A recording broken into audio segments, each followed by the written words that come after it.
Bom, pessoal, continuando aqui a nossa aula, continuando a classificação das constituições quanto ao modo de elaboração. As constituições podem ser dogmáticas ou históricas. Eu falo em constituições dogmáticas quando falo de constituições escritas. Então elas são reunidas em um documento só e por isso a ideia de dogmática. A gente se reúne em determinado momento para elaborar essa constituição que é uma constituição escrita. Essa constituição dogmática, ela pode ser ortodoxa,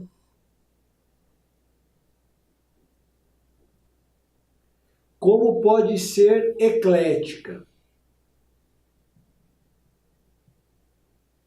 E ela é ortodoxa quando ela tem uma só ideologia. E ela é eclética quando ela tem mais de uma ideologia. Quanto ao modo de elaboração, as constituições também podem ser históricas. E nesse caso, eu falo de constituições não escritas, né? Não escritas. Ah, é? É, porque elas são formadas por um lento processo histórico. São os costumes que vão ficando arraigados, é a jurisprudência que se consolida em determinado sentido, são leis que vão se firmando como fundamentais. Então, essa é quanto ao modo de elaboração, dogmáticas ou históricas. Quanto ao conteúdo, as constituições podem ser classificadas em constituição material e constituição formal. Mas aqui a gente já falou do sentido, vai mais ou menos na mesma linha. Material é o que trata da organização do poder, da organização do Estado, da divisão de poderes, dos direitos e garantias individuais. Ótimo. E formal é tudo aquilo que está na Constituição, eu vou considerar como Constituição. Então eu tenho conteúdos materialmente constitucionais e conteúdos apenas formalmente constitucionais. Mas essa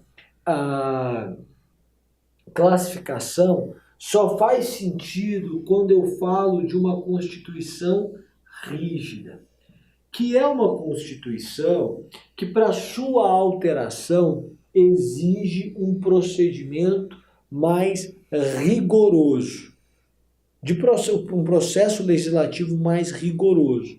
Por quê? Porque se essa Constituição não tem um processo legislativo mais rigoroso, é a Constituição apenas aquilo que é materialmente constitucional. O que não é matéria essencialmente constitucional vai ser considerado como uma lei, simplesmente. Já que você altera tanto a Constituição quanto a lei da mesma forma, o que não é materialmente constitucional vai ser considerado lei mesmo. Essa distinção só faz sentido quando eu falo de uma Constituição rígida, porque aí tudo que está naquele documento, que exige um procedimento mais formal para a sua alteração, eu vou considerar como Constituição. Ainda que a norma aqui não seja essencialmente uma matéria constitucional, mas como está na Constituição, é formalmente Constituição. Bom, quanto à estabilidade, a Constituição pode ser classificada em Constituição imutável, rígida, semi-rígida, flexível. E aí, aqui eu quero destacar aqui só a questão do princípio da supremacia da Constituição e a questão do controle de constitucionalidade. Tá. Bom, quando eu falo em estabilidade, quer dizer, como é que eu altero essa Constituição? A primeira classificação é imutável.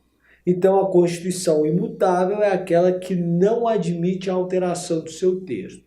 Claro que Constituição imutável ela não se sustenta durante um médio período, Porque a realidade social se altera e ela exige uma modificação na Constituição. Se ela é imutável, essa Constituição não vai sustentar. Então vai ser exigida uma nova Constituição. A Constituição rígida é a que a gente adota. E a que a gente adota é a seguinte: para a alteração da Constituição, eu exijo um processo mais rigoroso do que o processo de constituição de outras leis, leis infraconstitucionais. Para a gente alterar a nossa Constituição por meio de emenda, eu preciso do voto de 3/5 dos membros de cada uma das casas do Congresso Nacional em 2 turnos. Então não basta a maioria simples em um turno só, não basta a maioria absoluta em um turno só. Eu preciso de 3/5 dos votos em 2 turnos em cada casa do Congresso Nacional. A nossa Constituição é rígida. Só que a nossa Constituição tem algumas cláusulas que não admitem supressão. Nós chamamos essas cláusulas de cláusulas pétreas, que são cláusulas pedra, que não podem ser quebradas. Por isso que o artigo 60, parágrafo 4º da nossa Constituição, vai dizer que não serão objeto de deliberação propostas de emenda à Constituição tendentes a abolir, por exemplo, a forma federativa de Estado, que é uma cláusula pétrea.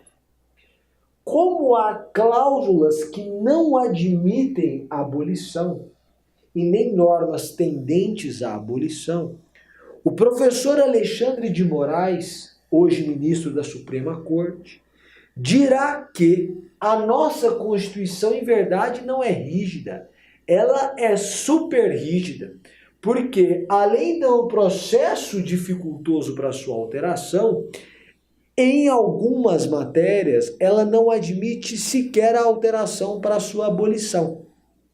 Então, haveria normas que não admitem supressão e ela seria, então, super rígida, em razão das cláusulas pétreas. Mas a nossa Constituição é rígida, é essa classificação que prevalece. O que é uma Constituição semi-rígida? O português nos ajuda aqui. É uma Constituição em parte rígida e em parte flexível.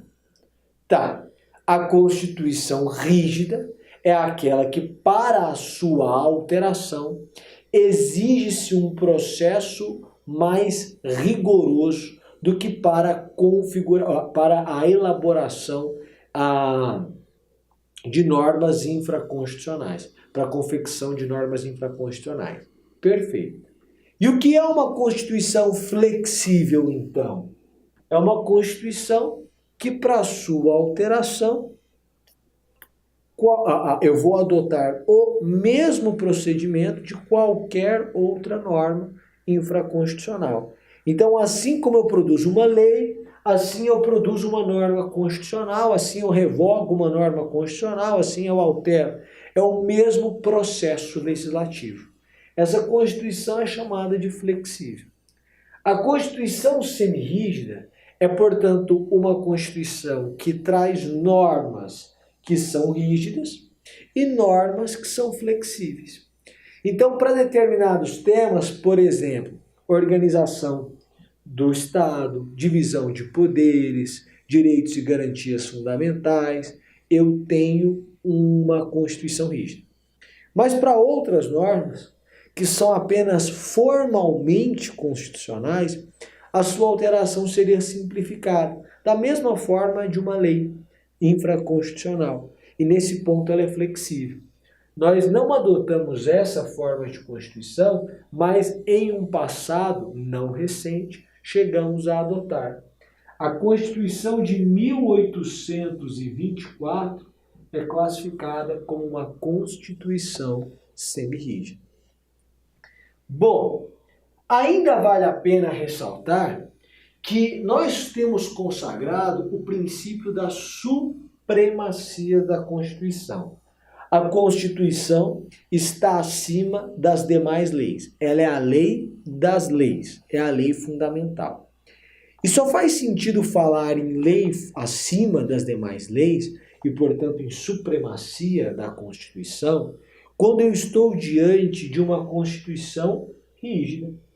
Por quê? Porque se uma lei que foi produzida por um processo legislativo mais simples contraria a Constituição, esta lei é inválida, já que a Constituição é suprema. Se a Constituição fosse flexível, uma lei que contrariasse uma norma da Constituição, na verdade, não violaria a Constituição. Ela provocaria a alteração da própria Constituição, já que esta nova lei, como estaria dispondo de forma diversa, teria revogado o dispositivo constitucional em sentido diferente e agora passaria a vigorar a nova norma, já que para alteração do texto constitucional o processo é o mesmo de uma lei.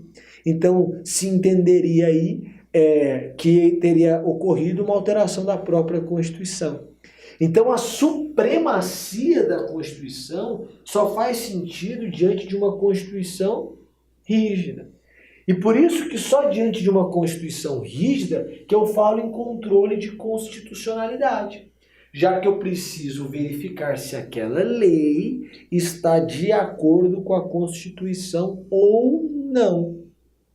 Porque se ela viola a Constituição, prevalece a norma que está na Constituição. E eu não considero que a Constituição foi alterada porque aquela lei dispõe de forma diversa. Já que aquela lei contraria a norma que está na Constituição, a lei é nula, natimorta. É o controle de constitucionalidade que também só faz sentido se a Constituição for rígida. Há ainda a classificação doutrinária de constituições transitoriamente flexíveis. E aqui o português te ajuda. A Constituição é transitoriamente flexível quando? Quando durante um determinado período de tempo ela é flexível. Mas esgotado esse período de tempo, ela passa a ser rígida. Então, ela é transitoriamente flexível. Por exemplo, nos primeiros 5 anos da Constituição, a sua alteração vai se dar por maioria simples, já que é necessário verificar eventuais mudanças que se façam necessárias na realidade, na prática.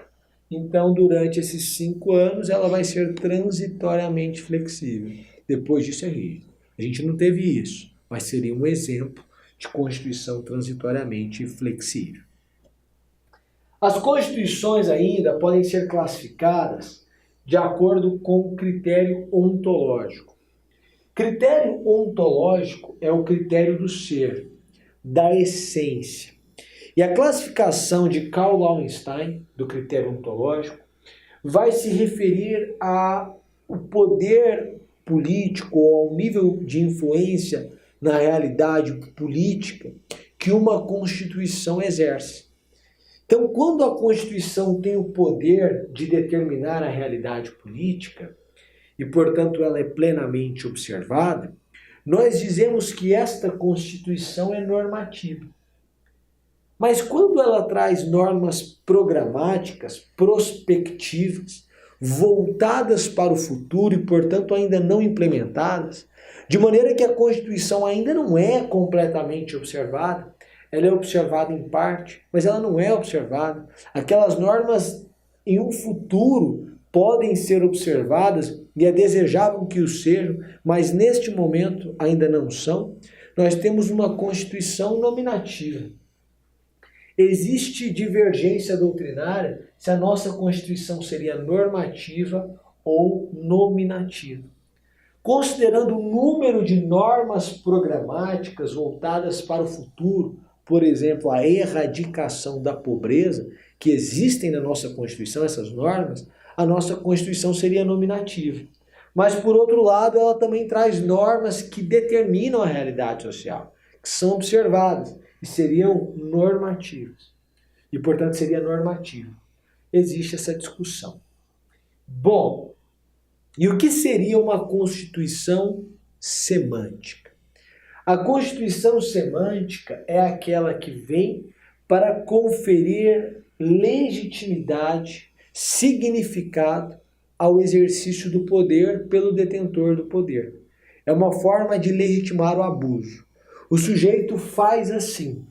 Então a gente elabora uma Constituição que diga: ele pode fazer assim. Essa Constituição não vem para mudar a realidade social, para determinar a realidade social. E ela não vem também querendo um dia determinar essa realidade política social. Ela não vem querer influenciar na forma de atuação do Estado. Ela vem apenas legitimar a forma de atuação que já existe, dos detentores dos fatores reais de poder.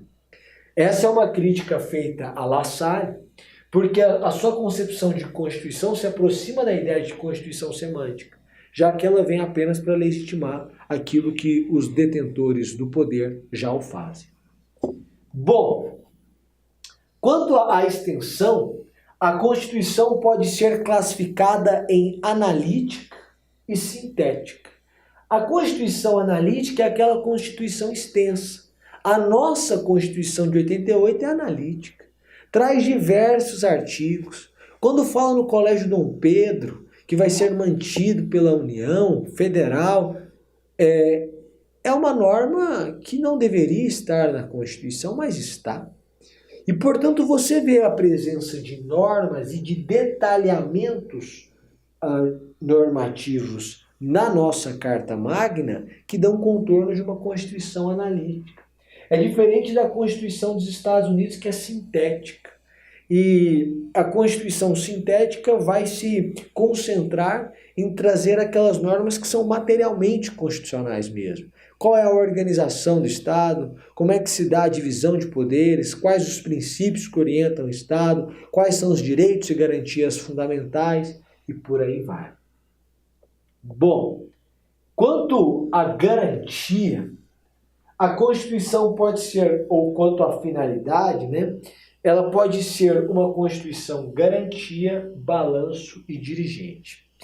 E a Constituição, aqui quanto à sua finalidade, em verdade, né, apesar da expressão garantia, na Constituição garantia, e até para colocar aqui para você, finalidade,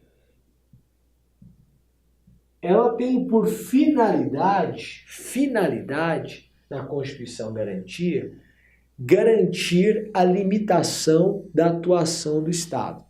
É a ideia do Estado tire as suas patas de sobre mim e tire as suas patas da economia. Então é a ideia do liberalismo, é a consagração de direitos negativos, é a liberdade. Então essa é a Constituição garantia. A Constituição balanço é a Constituição típica da União Soviética.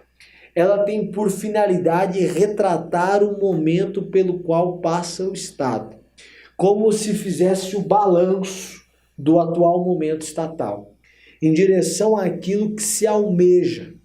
Portanto, a Constituição garantia da União Soviética é a Constituição que vai fazendo o balanço da realidade estatal em direção ao comunismo, até que se chegue ao comunismo. Essa Constituição não existe mais, porque a União Soviética não existe mais também, né? E a Constituição dirigente, que é a nossa Constituição, ela tem por finalidade dirigir a atuação estatal. Ela tem por finalidade orientar como o Estado vai proceder daqui para frente. Então, é o caso da nossa Constituição, que traz normas programáticas. São objetivos fundamentais da República Federativa do Brasil: erradicar a pobreza, diminuir a desigualdade social e regional. E aí você começa a perceber que a atuação do Estado tem que ser voltada para isso. Então é uma Constituição dirigente que traz direitos sociais de caráter positivo. O Estado vai ter que fazer alguma coisa. Não basta não fazer, não basta não intervir, Não basta não violar a liberdade, é preciso que o Estado haja. E as atuações estatais são dirigidas a uma finalidade, que é essa promoção do bem-estar da população. Normas programáticas da Constituição dirigente. Quanto outras classificações de Constituição são as seguintes. Constituição nominalista, que é uma classificação do professor Alexandre de Moraes. É a Constituição que se volta para resolver determinado problema concreto. Então ela nomina aquela situação, ela vai vir para aquela situação nominada e vai resolver aquele problema concreto. Isso é algo que, via de regra, não deve existir numa Constituição. Mas se existir, estamos diante de uma Constituição nominalista. É por isso que o professor vai dizer que nessa situação é preciso que se faça uma interpretação literal da Constituição. Lógica, já que ela busca resolver aquele problema determinado. As Constituições ainda podem ser reduzidas e variadas. É uma classificação do professor Raul Machado Horta. Ele vai dizer o seguinte, ele vai dizer a Constituição é reduzida quando eu reduzo a Constituição em um código. E é variado quando eu trato das Constituições em diversos diplomas legislativos. O professor André Ramos Tavares ainda traz a classificação de Constituições liberais e Constituições sociais. As Constituições liberais são dos Estados liberais, consagram direitos negativos. É o direito de liberdade, primeira máxima da Revolução Francesa. Mas nós avançamos para Constituições sociais, que é a ideia do Estado social democrático, que é o Estado fazendo do exercício da sua atuação não apenas para garantir a liberdade e a igualdade formal, mas também para garantir a igualdade material. São as prestações realizadas pelo Estado, direito à saúde, direito à educação, direito à moradia, que vão se fazer presentes em constituições sociais. Ainda, há a classificação de Constituição expansiva, que vai dizer que, na verdade, a Constituição ela é expansiva quando ela trata de normas que a Constituição anterior não tratava, ou trata de forma mais detalhada temas que a Constituição anterior tratava de forma mais genérica, menos detalhada, menos aprofundada. A classificação de Constituição expansiva, também do professor Raul, ela faz uma distinção com os olhos voltados à Constituição anterior. Eu classifico uma Constituição como expansiva analisando a Constituição que a precedeu. É o caso, por exemplo, da nossa Constituição, quando você analisa o artigo 225, que trata do direito ao meio ambiente, que é um direito fundamental de terceira dimensão. O artigo 225 é extenso e vai trazer detalhamentos que não vinham nas constituições anteriores. E, portanto, a nossa Constituição pode ser classificada como expansiva. Ainda, as constituições podem ser classificadas como heteroconstituições, Constituição principiológica preceitual, plástica e simbólica. Heteroconstituições são constituições feitas pelo outro. Então, elas se fazem presente quando um Estado elabora a Constituição do outro, ou quando o organismo internacional elabora a Constituição do outro. As primeiras constituições do Canadá e da Jamaica, por exemplo, foram heteroconstituições elaboradas por outro Estado. A Constituição ainda pode ser principiológica, quando carregada de princípios, e geralmente essas constituições são sintéticas, porque são menores, e geralmente elas duram mais tempo, porque não demandam alteração, já que o princípio ele guarda uma maior abstração e permite o acompanhamento da alteração da realidade social, sem a necessidade de alteração do texto normativo. A Constituição dos Estados Unidos é uma Constituição principiológica. Mas a Constituição também pode ser preceitual, quando ela é carregada de regras e não apenas de princípios.